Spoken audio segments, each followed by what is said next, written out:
Okay, tubabuzaako nnyo nga tuvuga mujebaleko gyonna gyemusaka engalo mutekubanga muli a class above the ordinary waliwo bintu okubuzabuzaako omukulu ayitibwa Segirinya Grace mutabani muzukulu wa yafesi sebufu Erasmus ekalasa kubuzizaako nyino kwa mujebaleko gyosaka engalo bagamba muno yali musuubuzi wa mwanyi era abibana abalwana mu Uganda wano bano president control nonyeza kasitoleka president oyo n'omulwanyi we ebyo abantu bibagala okulaba abantu bibagala okulaba mbuzaako Lukia Zizinga wekansanga nti jabaleko gyosaka engalo walugwe mbuzaako walulya mufani waffe wekasawo nawe ngamba jabaleko gyosaka engalo mbuzaako Mire Nakaita mbuzaako Alon Kavumando operation egezimalira alisana nembuza ne Richard Dumba ekasese webali kubanga otuwa updates nzakatale kebyenyanja mukyala twamulaganga yekandaga mukasese mwenomo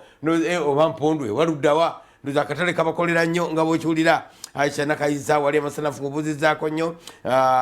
Miriam Kalema naawe ngamba nti oli otya mbuuzaako Nasasira Patrick ngono mukiga wa bodaboda wali Makindye ne mbuuza ku mikwano gyaffe abatale bangerezemu Mariam Flower oli otya William Walusimbi Eric Mukasa obukisoga kyagwe naye nkubuuzizaako you are a class above the ordinary omusukulu mu basukuluma eda mbuuza kuba staff bafu wano abeera mu control nga mutya baleko kubanga mututekayo all the time Faruk Sesaz wanji amawuli gaba amangi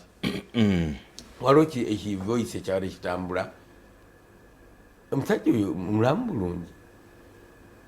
ekiriwo kyonna eyadagamba tutema abasajja emitwe tukolere tutya social media aleeta obuzibu era omuntu tuzi yaani erinnya ndyerabidde kubanga toyinza kubanga ddala your minds are sounding noka that voicing waliwo ebintu ebibeera ku nsi kuno bingi that's one of them tomukuba omusajja tomuteeka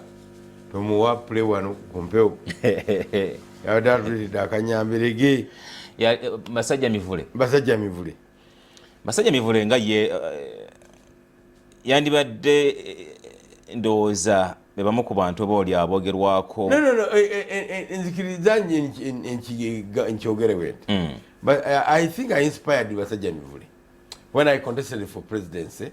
natandika okwogera nti naye presidential candidate leero gyali akolera and he was spicing out well his thing abantu nga bapubisimu nga batanasena muyita president ng'akyali ku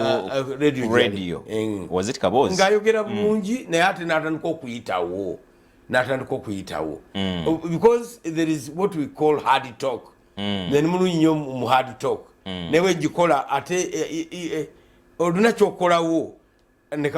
notekako ka icing ontegeera kati ye yakoze hard talk n'agiteekako kakamulali akali hot waligenze mu hoteri yabayi ne bagamba you want it hot nogamba very hot nga gweyagala byokya bo nga bategeeza kamulali anogedde ddala ne babikuwa nga biri very hot tosula kubirya kati yakoze very hot ate nayiwamu n'obutwa ate n'abisavinga naye oba kuba kwetamwa kubanga ogenda okulaba ku nsonga social media craze omanyi nti abantu kabikamize viral ate nga mulimu wotamaka yaffe ate nitugamba kikino ekyabaddewo ati kati ffe munnyo regulated by UCC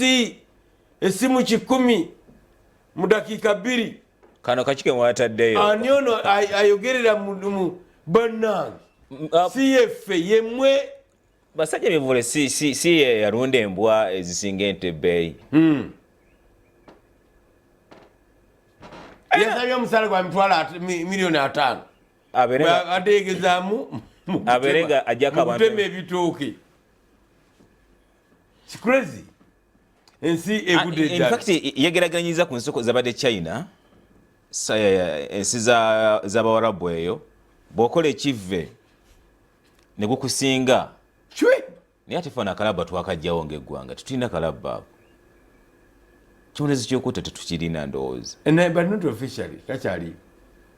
kizibu nnyo bwe bakusinga kalaba president tasayininga eddembe ly'obuntu kiba kigezi oba olirinyiridde bose naye official tekavangawo naye katono nnyo oba kiyinza okkangakanga okukuyinza okukendeeza kubanga president yeetaga nkyo kiri bulade tugende kati mwagala musaayi sibababuuziza ne president yagambye mwagala musaayi mwagala musaayi wakati bagamba nti so nyendaga kankole statement kye bannamawulire mbategeeze kitulina okukola okulaba nga tumalawo abalyake ogwamba minisita notamubana nogwamba komisiona notamukaaga nogenda mubaani oba ogenda kwemalako abantu bo waliwo oluusi ebintu ebiba tetumuwagira nakatono tetukiwagira ekyejo wano ekiyitiridde ekyejo nze ekinuma okimanyi gwe kuva ku simu yo ng'ova okuwaana Rwanda nga bwenyirira ennyo n'otuuka mu kibuga Kampala nga basimba omuddo n'ogutambuliramu lwaki tebatukwata mateeka gaffe weegali naye ndowooza bagateekesa mu nkola ewali obunafu lwaki kubanga n'obulyake buno ate nze olaba n'omusolo njagala gudde ogw'omutwe guno gwemisinde agukendeeza ku bantu kati kuba akafaananyi nga muganda wange Martin bamugoba lwa musolo ate oyinza okugoba batyo aba wagwa mu kinnya okugulwa ojjayo kaadi n'ogamba nze gundi musolo sinagusasula ogwo gwali muzibu naye nga gukendeeza ku bantu tebavangayo mu kyalo nakati ekibuga kyafuka bwovuga when you are driving in London central London osasula eno mu London naye ne West Ham ovuga biki naye bwoba oyingira wali mu central London how to pay pound meka Robert Kagame jangu azinza kuba about 20 pounds speed nano tusasula enguudo express tusasula ekyo kirala ninga tuyingira wali ku ssaawa ya Queen awo olina okusasula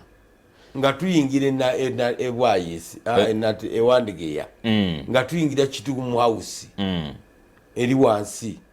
nga tuyingira ludda wa walala Chagwe Road wano wa manga wa Kiseka tulina okusasulawo netukendeeza ku mujjuzo in fact ndowooza kireetamu n'abantu abali serious okubanga bebazze mu kibuga kukiyombesa naye nedda this is too much oba si ekyo ekibuga tukifuula ekya bodaboda ate oba obyonoonyi emmotoka zonna ziveemu nga oba ogenda mu Kampala you know how to drive to get there ate balina nteekateeka kendeeza bodaboda lisize emmotoka zisigalamu ekyo tekijja kuba kyangu nno kyandibadde kyangu naye ndowooza waliwo okweraga eryanyi n'obutakkanya wakati w'obukulembeze kintu kyangu nnyo SPD genda Nigeria bakwatako ekibuga ekimu ne bagamba bodaboda teziyingira wano